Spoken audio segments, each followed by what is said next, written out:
Mandalorian actress Gina Carano getting bullied by social justice hate mobs. The same woke audience that Kathleen Kennedy's company Culture under Disney Lucasfilm has been fostering while rejecting the former fandom. Finally, we have an actor at Disney Lucasfilm who will not bend the knee to social justice hate mobs. We, the fandom menace, stands with you, Gina. We also do not kneel. Hey, boys, look what I got here. Hey, where are the white women at? Please follow DataRacer at DataRacer117 on Twitter. DataRacer has been an invaluable resource to the fandom menace, going where no normal person would dare to go, into the Twitter trenches of social justice nut jobs. And today, he came to us with this. Gina Carano is being bullied and harassed by SJW trolls. They're calling her a racist bootlicker and demanding she say ACAB BLM to prove she's not racist. Gina is having none of it, calling them cowards, trying to bully her off social media. And this is the truth of it. This is something that the fans of Star Wars have been dealing with since Kathleen Kennedy took power and began cultivating a new woke audience to displace traditional fans. These types, as set with examples, screenshots, and quotes from them in my books, the Fandom Menace volumes, show clearly that while they call us ists and phobes, the traditional fans, while they attack us with hate mobs and cancel culture, that they themselves are the toxic fandom. Today they came after Gina because she refused to bend the knee, much like we have chosen not to bend the knee to social terrorists. Kathleen Kennedy's woke audience came at Gina today saying things like this. At Gina Carano, I effing hate you, racist B. Cara Dune would literally hate her guts, effing racist. Give up your career, you racist B. If you don't support Black Lives Matter, you're racist. End of story. If you don't support a supremacist movement, you're a racist. Wow. How's it feel being a racist dipshit? Explain why you're racist cop supporting This is the narrative that has been pushed. Let me explain. Let me explain what's been going on. For those of you that have not had the time to purchase my book, The Fandom Menace Volume 1, A Fandom Betrayed, which is now available on Audible. You can check it out there, narrated by Robot Shlomo of Midnight's Edge After Dark. Please check out Midnight's Edge and Midnight's Edge After Dark. What has happened here is that since the late 2000s, you have had this radical wing of the Democratic Party, these far leftists, very far left socialists, who will do anything to take control of the party that even your Fandom Menace historian has supported my entire life. Yep, believe it or not, I'm a leftist. And this type of extremism worked its way into social media, into news sites or access media sites. They also wormed their way into Silicon Valley, into the into the journalist community, into Hollywood. This infestation has manifested itself by placing or shaming employers into hiring these crazy ideologues, the indoctrinated, not educated, coming out of liberal universities, new liberal, neoliberal universities, far leftists, not traditional 90s liberals like myself, but real socialists, people who want to overthrow the government, want to condition you by changing your perception, throwing lie after lie at you through Facebook, Twitter, Google, sanctioning certain thoughts and unsanctioning free thought. In a time in our world where we should have been progressing further in equality, as we had been in the last 30 years, these groups, these far leftists, want to unbalance everything by trying to say that if you don't support a supremacist movement, that you are a racist.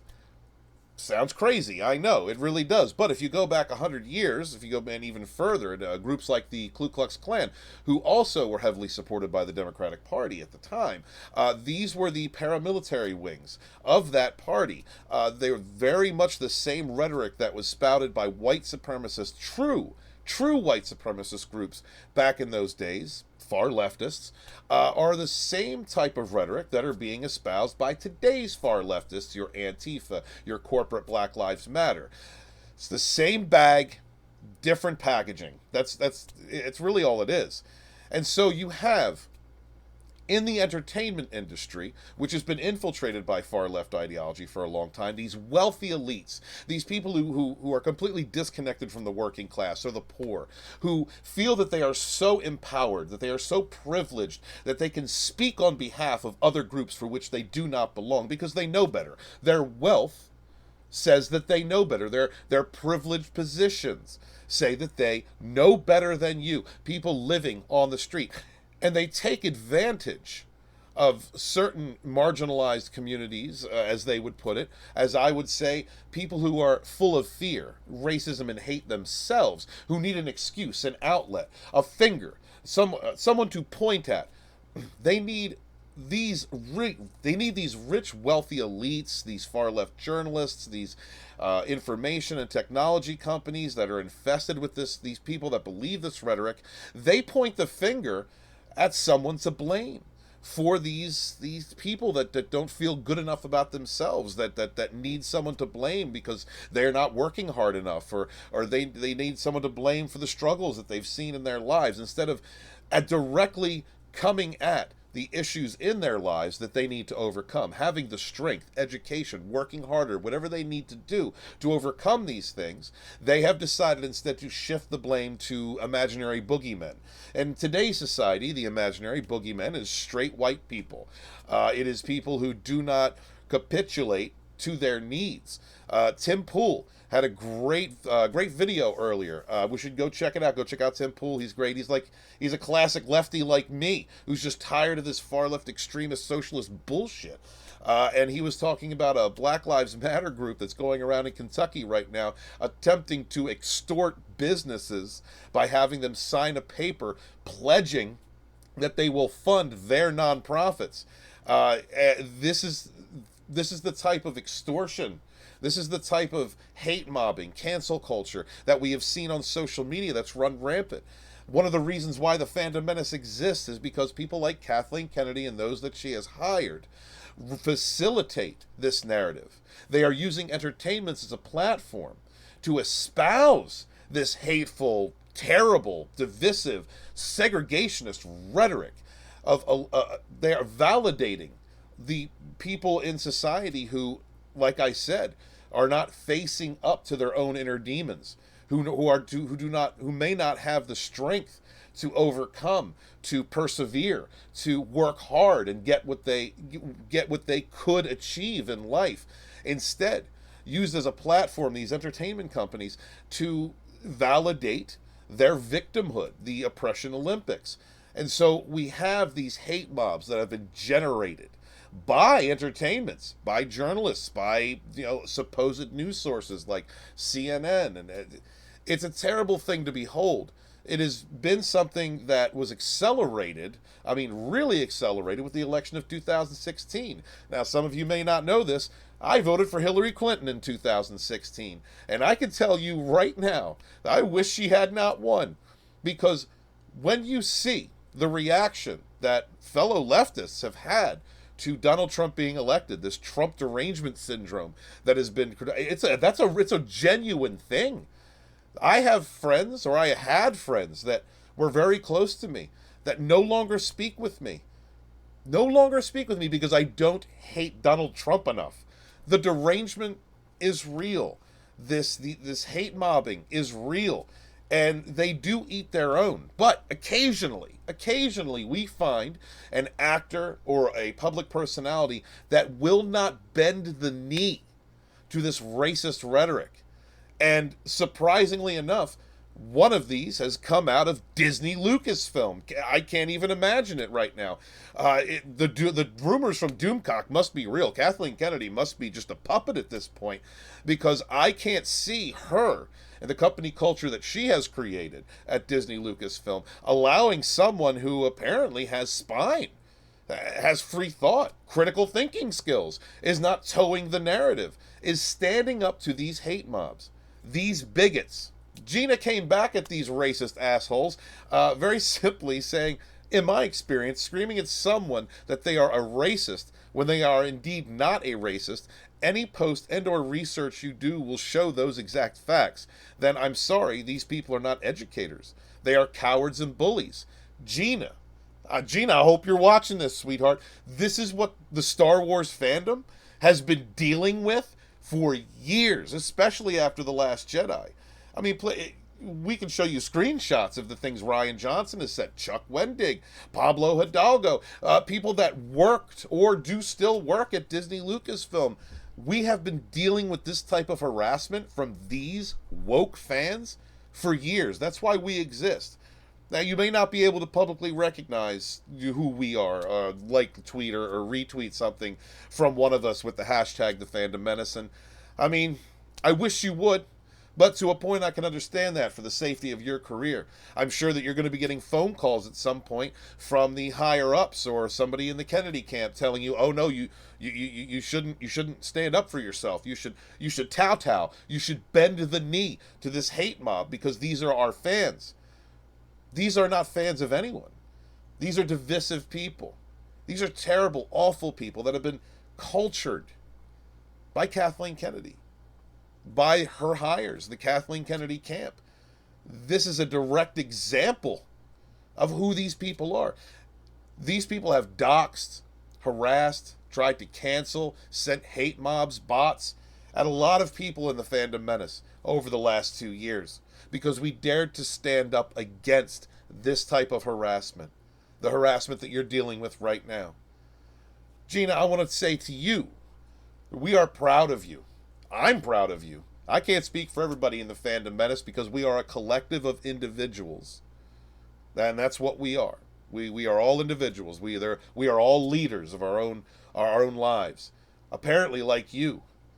And as much as some of us have a hard time supporting anything Disney Lucasfilm with the type of company culture that Kennedy has created, the anti-fan, anti-customer, anti-consumer, anti-white, anti-straight, anti-male, just this terrible, divisive, segregationist, bigoted, hateful rhetoric that has been facilitated by what was one of the greatest IPs of all time. The reason the Fandom Menace exists is because we are fighting against this type of ideology, this far leftist rhetoric. And now it's come for you. I'm glad to see someone at Disney Lucasfilm refusing to bend the knee to hate mobs, to cancel culture. I'll tell you this, I support you. And if DataRacer117 is out there collecting this information, he supports you. Tugs is a good friend to everyone in the Fandom Menace community. I believe she's a Fandom Menacer herself. And I was glad to see you respond to her.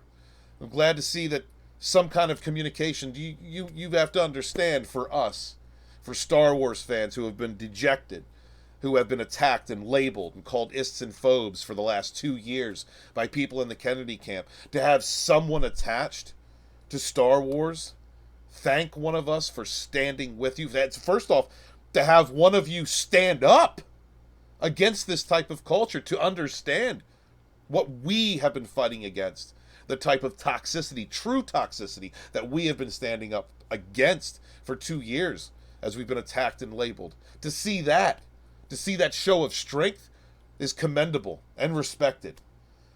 To see you thanking and interacting with us, someone at Star Wars, for God's sakes, at Disney Lucasfilm, interacting with us.